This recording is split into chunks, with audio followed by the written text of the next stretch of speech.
Okay, great. So I'm Emily Greenfield. I'm a professor of social work at Rutgers, the State University of New Jersey, and it's been my privilege to work with so many of you and to now be able to work with many more of you as we see the age-friendly communities movement build in our state. And we work as the Rutgers School of Social Work in partnership with the Grata Fund and the Henry and Marilyn Taub Foundation to facilitate these meetings. And these meetings in many ways are designed in response to what we're learning through our collaborative research to understand what age-friendly community practice in New Jersey involves. And I just want to orient to, the 8 domains of livability, which I'm sure most people here are well familiar with, thinking about domains of community life that can be improved for long and healthy lives. And you see communication and information is one of the 8 domains. And here we are at a meeting about communications for sustainability. And yes, this is absolutely essential for work at the local level. In fact, we've learned through our interviews and surveys with age-friendly community leaders over the years that this is actually the one area that pretty much every single initiative seems to be working on. It's like a bread and butter of age-friendly community change. But over the years, we've also learned that communication doesn't just happen within local communities, it also happens across communities too, especially when we're trying to work smarter together towards social change and really deep and meaningful and comprehensive and long-term ways we think about community life and how opportunities are facilitated for diverse subgroups of older adults to live their later life as best as possible.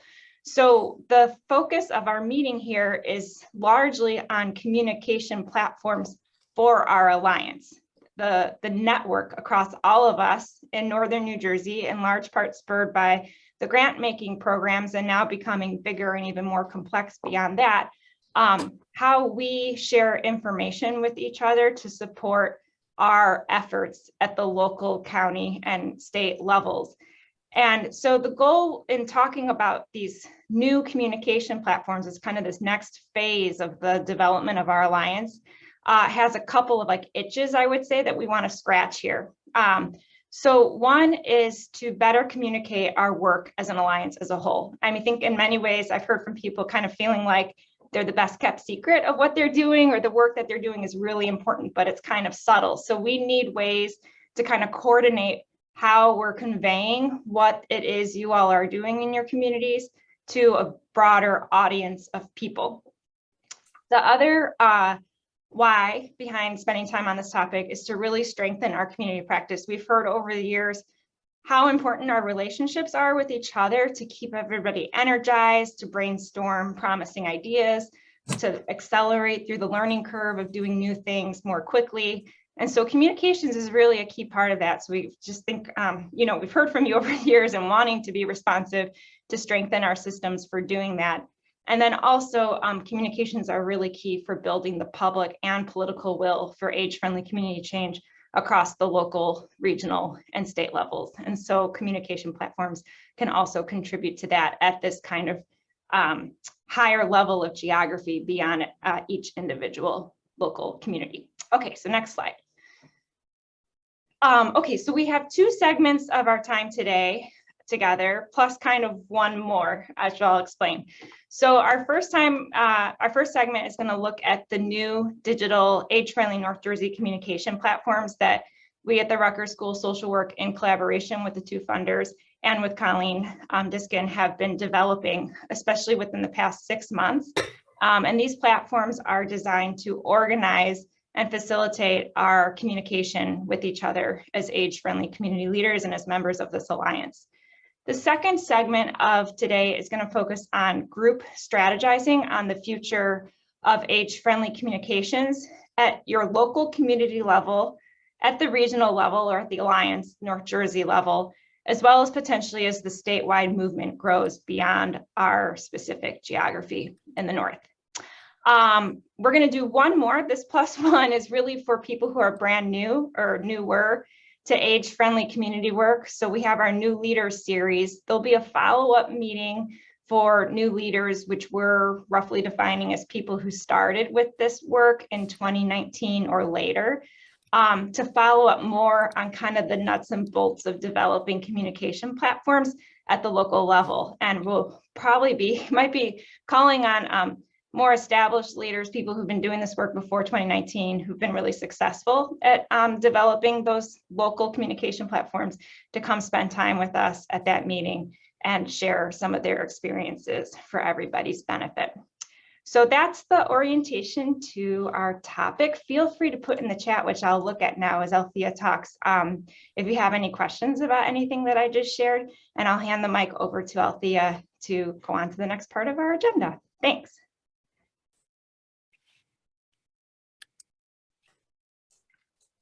Thank you, Emily, for that introduction, and thank you to all of the people who have been involved and supportive in our developing all of these platforms. I'm so excited to be able to debut so many of these platforms today. And I know we probably will still have some kinks that need to get worked out, but we're really excited to show you these today and talk about them, and let everybody start kind of exploring them even more. So the first item that I wanted to talk about is was I muted the whole time for that? No, you're good. You're good. Okay. Weird. Okay. So the first item that you probably saw in your inbox this morning, if not, don't worry, there's instructions on how to find it in your spam folder in our activity. So the first item is our newsletter. Our new e-newsletter made by the Age-Friendly North Jersey Alliance for the Age-Friendly North Jersey Alliance. So the purpose of this newsletter is so that we can communicate Alliance Age-Friendly North Jersey events, share announcements, resources that we've found elsewhere or that we've produced ourselves, and within our groups, and also other updates and highlights. You'll see this month we've got Westwood event highlighted as a special thing that other folks might be interested in learning more about, and it looks like Lisa would love to connect with people on that too. So thank you for that.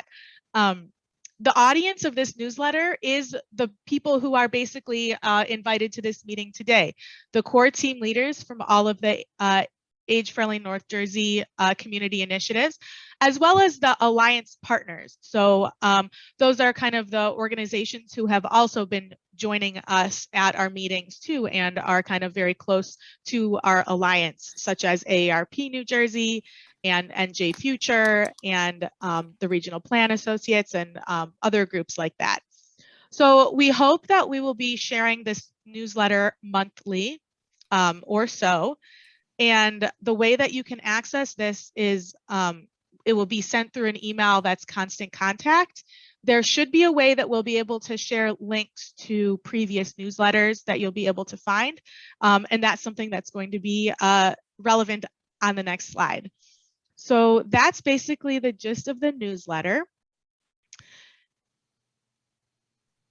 And that's leading up to the next item, which is the Padlet. Oh, also for the newsletter, I wanted to make sure to give kudos to Natalie for really helping get a lot of the newsletter going, and the template, Natalie Pope from Rutgers School of Social Work. Natalie also put in a lot of work on this Padlet, so I wanted to give special thanks to Natalie too. So Padlet, I don't know how many people have used Padlet in the past. It was a new medium for me to use. So basically, you can kind of see a little picture here of what Padlet looks like. It's kind of, there's topics that each column has, and there'll be relevant posts within each column. And I'll open that up in a minute so I can scroll through it and show you how that works a little bit. So the idea of the Padlet is that it's a kind of community bulletin board that includes information from prior newsletters and also other resources. There's also a discussion board, and users can comment and like posts. At this time, our team at Rutgers is adding content, but everybody else can like and comment, and also email us with content that you'd like to have included in the Padlet too. So this is the same intended audience, the core team leaders and Alliance partners. And this Padlet is ongoing updates. So you can check back often to see if new information has been added. We will continue to share the link as updates are added too, in case you need a little boost to help find it again. So the Padlet, I'll click on this link here so that we can kind of see what it looks like a little bit up close. So, because it's a little bit, you have to make sure you're in the right place to be able to scroll through. So, for example, the webinars, trainings, and conferences of interest, you have to hover over it, and then you can use your scroll button on your mouse, scroller on your mouse, to kind of go through and see what the other items are on there. And we'll have a chance for everyone to explore this themselves a little bit further in our breakout rooms. But here's where you can like a post, you can add a comment in here too. So that is the Padlet. The next communications platform that you may have received an email from this morning is our email listserv. It's a Google group listserv. And the purpose of this listserv is that we intend that it would take the place of those large group emails that we've been doing, where you're not exactly sure which people are still included and which email list to use. So we'll keep the Google group updated, so it will go to all of the current members of our alliance and our partners.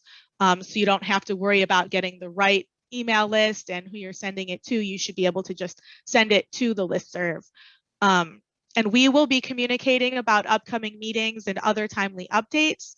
You are also welcome, all of you are welcome to send emails to the large group and also reply to individuals and to the group using the listserv. And that's using the listserv email address here, ageFriendlyNorthJersey@googlegroups.com. So you can just send an email from whatever browser you'd like, whatever email platform that you use. It should just work. If you have Gmail, if you have a different work email or something, it'll work to just send an email to that address. The intended audience, again, are the core team leaders and the alliance partners.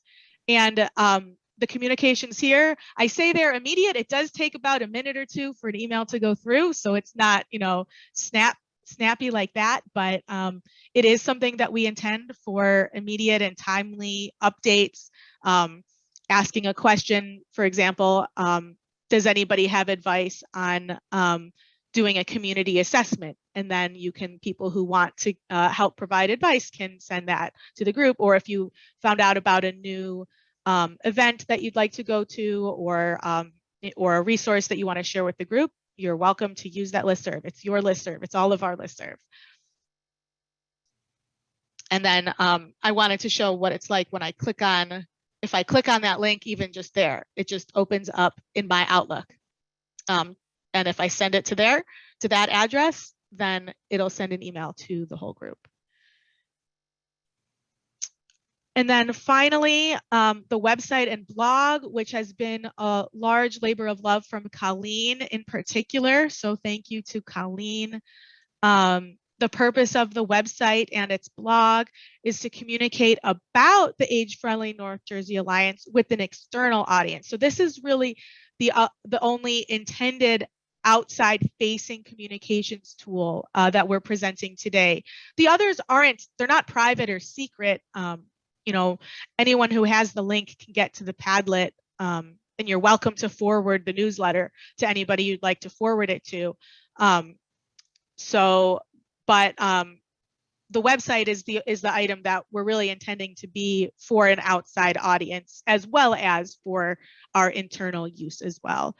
It includes a repository of articles produced by our Age-Friendly North Jersey core team leaders and partners, like our Rutgers research outputs, NJ Future reports, and other things like that.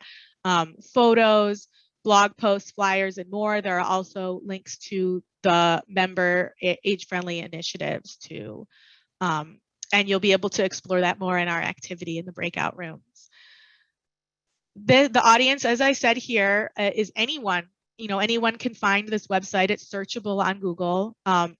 Some of the people who might be finding this website could be prospective partners, prospective funders, maybe age-friendly leaders from other geographies who are interested in learning about what we're doing might find this website too. And the website will be updated as needed, not as frequently as the Padlet, but we will be adding new blog posts, adding new communities as they make the next steps in their age-friendly journeys, and so forth. So you just access this from the link to the website. And there you can, I know many of you may have seen this before because this has been open for a couple of months already, but you can scroll through the go through the tabs to find all of the different elements here.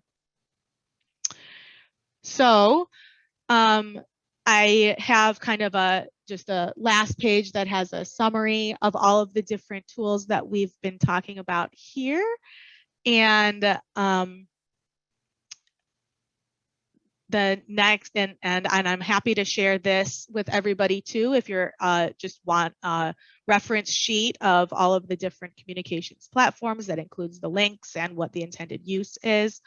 And with that, I think we can take some questions if people have them, just quick clarification questions. Other than that, we can start to open up the breakout rooms so that we can begin to explore these different communications platforms and see how we might be using them, getting used to them a little bit. We are going to do breakout rooms that will be randomly assigned, and there's a worksheet that each room will have their own Google Sheet that they can use as their worksheet, and there will be somebody from our coordinating group in the room, but they're not going to be, leading the activity. They're there in case there are any questions or if something's not working right, and they can call on me if there's anything that needs to happen. So Althea, mm-hmm. Sorry to interrupt. Are you able to see the chat? There were a couple of quick questions. Okay. Yeah, thanks, Julia, for bringing that to my attention. Will the Padlet include an age-friendly community calendar? Please send that in as a suggestion. We are definitely open to suggestions, and we will make sure to put those together and consider and see what it is how it is that we'd be able to do that in the Padlet. And then how often is the website updated? That's something that, as there's new content that we want to add to the website, then we will update the website. So when there's a new blog post to add, we'll add the new blog post. So it's going to be a little bit more sporadic. Whereas for the Padlet, whenever I see, someone sends me an article that's interesting, or they tell me about a conference that's coming up or a job opportunity, I'll post that right away. All right.